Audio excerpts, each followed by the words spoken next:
वो तन्हा कौन है, बादशाह वो कौन है, मेहरबा वो कौन है, क्या ऊंची शान है। अल्लाह अल्लाह उसकी सबनी शान है। अल्लाह अल्लाह सब दिलों की जान है। अल्लाह अल्लाह हस्बी रब्बी जल्लल्लाह। अल्लाह अल्लाह मा फी क़ल्बी गैरुल्लाह। अल्लाह अल्लाह नूर मुहम्मद सल्लल्लाह।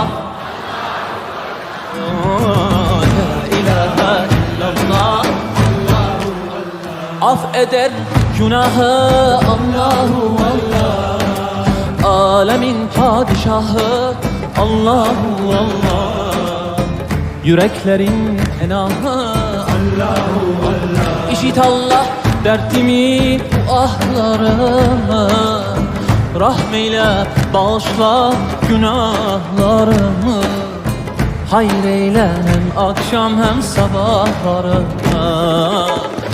Rabbi Cengallah. Allahu Allah ma fi qalbi gayrullah. Allahu Allah nur Muhammed sallallahu. La ilahe illallah. Allahu Allah.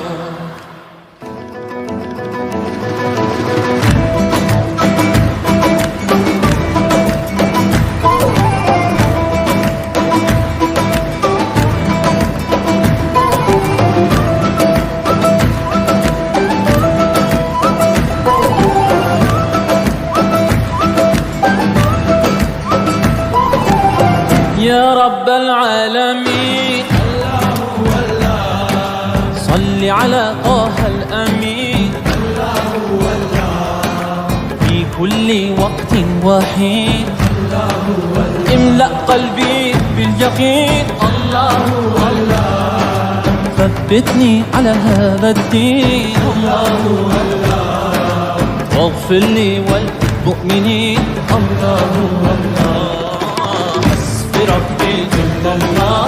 الله الله ما في قلبي غير الله. الله الله نور محمد صلى الله. الله الله لا إله إلا الله.